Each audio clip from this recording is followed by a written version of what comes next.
So I thought it would be a good time now to revisit very quickly the Mi notebook here. This is the Core i version with the 12.5-inch screen. Now I've had it for 4 months. I've been using it for 4 months as primarily a travel PC, but also a silent PC that I connect up to my desktop. So I just wanted to cover a few things that I've found, but really things haven't changed for my review. Now you can see my full review. There should be a little eye popping up right now. Now, I really do think this is one of the best Core i notebooks you can get. The design of it is really good. It's simplistic, and still, I think, it's kind of elegant in it as well. A lot of people think it's a MacBook, but of course it isn't.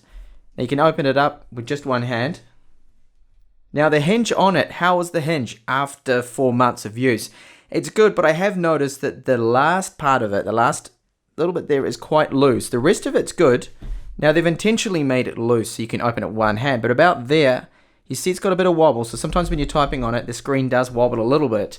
And if I do lift it up, you'll see that there is a little bit of floppiness there in that hinge. So that has loosened up a little bit. So that's a minor complaint with the build quality. Now the keyboard, 4 months on, the only thing that you can tell that I've been using it is the slight shininess on the spacebar about there. And that is really about it. It's got good travel, nice spaced out keys, backlit too, of course. They automatically turn off, so as soon as you stop typing on it, after 13 seconds, the backlight will turn off. Now this touchpad, I gotta say, is one of the best I have used. It's very similar in size and the quality of it as well to the Surface type cover for touchpad. It's got a glass on the top of it, and I find the accuracy is really good, and I do enjoy this that much that I don't find myself using an external mouse as much as I normally do. Most of the time I just dump trackpads and I go with a mouse instead, but I find this one to be really good. Now the 1080p display that it has on it, I have no complaints whatsoever. It's covered with a scratch resistant glass and it makes the frame of it really rigid. Deep blacks, good colors, very good brightness on it. And being glass, often I mistake it as a touch screen because I'm always using tablets and sometimes I go and actually swipe up or down or touch something on the screen, making me feel like a bit of an idiot at times, like, oh, actually this isn't touch screen. So my initial minor little complaint that I had in the full review before, that they should have made it touch, I still will say the same thing, that they should make this a touch screen, hopefully in the next model. Being glass covered, I think if anything's got glass on it, make it touch. Otherwise, make it anti-reflective matte coating on there. But all round, a very nice 12.5-inch 1080p screen. Now the speakers on them, I actually like them despite the downwards firing location. They can be blocked up. So if you use this on a desk, then the speakers are blasting and then reflecting the sound off, refracting it off the bottom of the table, of course. But if you use it on something like a bed, if you're sitting it on a bed or on your lap like a laptop, then this, of course, is going to block the sound and it will sound a little bit muffled. But they have some really good volume to them, bit of bass to them even as well, good mids. I do like the way they sound. It's just a shame that they couldn't have incorporated the design to have those speakers firing upwards. Maybe they can do that in the next model in 2017, but I'll just give you a quick listen to how they sound.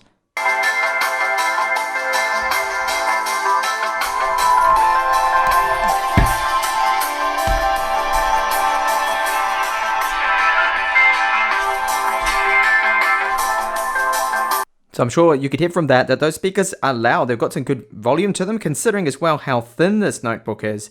I think it's very decent audio output that it has. And also the 3.5mm headphone jack sounds great. It's nice and loud, nice and clear, no static on it either. Now my major complaint about this notebook has to be the lack of USB ports, at least full-sized ones. We've only got the USB 3 port on the right-hand side, the full-size one, and then a Type-C port. Now that Type-C port is a 3.1 Type-C port, so that means data, charging, display out all at the same time. And I really do like that because I actually use that now as a single docking port for my desktop. So what I have is a monitor set up with a keyboard and everything else, and all I need to do is just go along and then just plug it in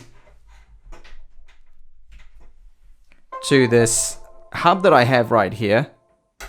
Get my HDMI port connected up in there, and then I've got everything. So it's really easy then to just later just to connect that.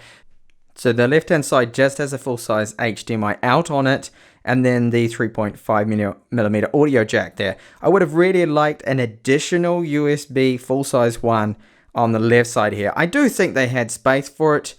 Now the 13.3-inch model does have another port here, Maybe that's why they put it only on that model, to try and force people that want more ports to go for the more expensive model.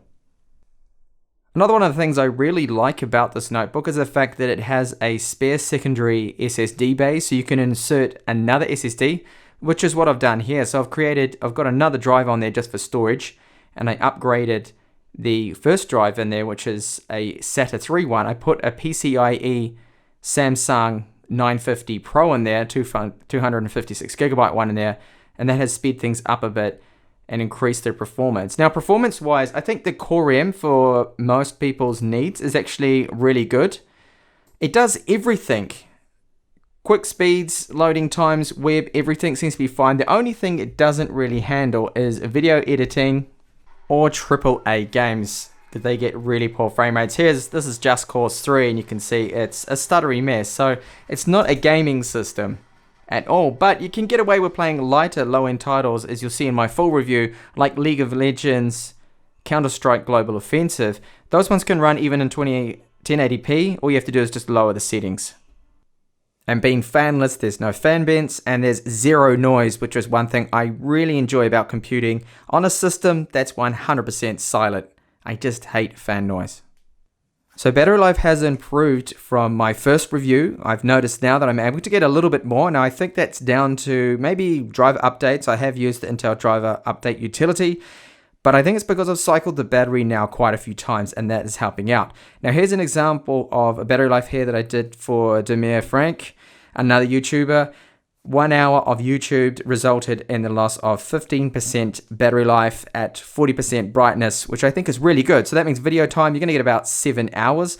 Now, my kind of use with Chrome, multiple tabs opened, quite heavy, I get around 6 and 6.5 with the brightness at about 40% as well, which I think is good. So battery life all round for the size of the machine, everything, and the fact that it's a Core M, I think it's good. It's quite good. Make almost a whole day. So if you're someone that's looking for a laptop that can do 7 hours with a lower brightness setting, you should be able to do it.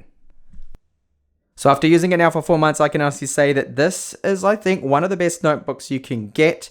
Now, it's not perfect. I mentioned that we only got the one full-sized USB port on there, which is a hassle. I just wish it had at least one more port and on the other side. Now, there's one thing too I need to mention, and that is that it doesn't come with Windows 10 in English. It originally ships out and still does with Windows 10 in Chinese, so you need to take that into account. But you can go on there and install Windows 10 in whatever language you want. And later there is a way to actually validate the CD key on there to just go into troubleshooting. That should pull through, and you should then have a legitimate copy. But it is a hassle, and I understand that a lot of people won't like that. Now, you can get versions from retailers. I think GearBest has one that is in English. Now, they install English for you, but it doesn't have a valid CD key. Apparently, you've got to do that troubleshooting thing, or you need to install your own CD key. So that's something to consider there. But if you're after an all-round premium notebook for a good price, nice keyboard typing experience, really good touchpad, I think this is one to look for, and definitely one of my favorites of 2016. Otherwise, I wouldn't be using this, and I wouldn't have replaced my Surface Pro 4 for this, because I wanted something a bit cheaper. So that's why I just opted to use this for a light travel device. And it was the Type-C port, using that as a dock, which really made me move away from my Surface Pro 4 to this here, because I don't need a powerful travel device. I already have a powerful desktop. So that's why I use this one here, just for all the lightweight stuff. Don't do any gaming on it, and I certainly don't do any video editing on it. Thank you so much for watching this quick overview / re-review, and hopefully I will see you back in the channel soon. If you haven't already, check out the full review. There should be a video popping up of that now.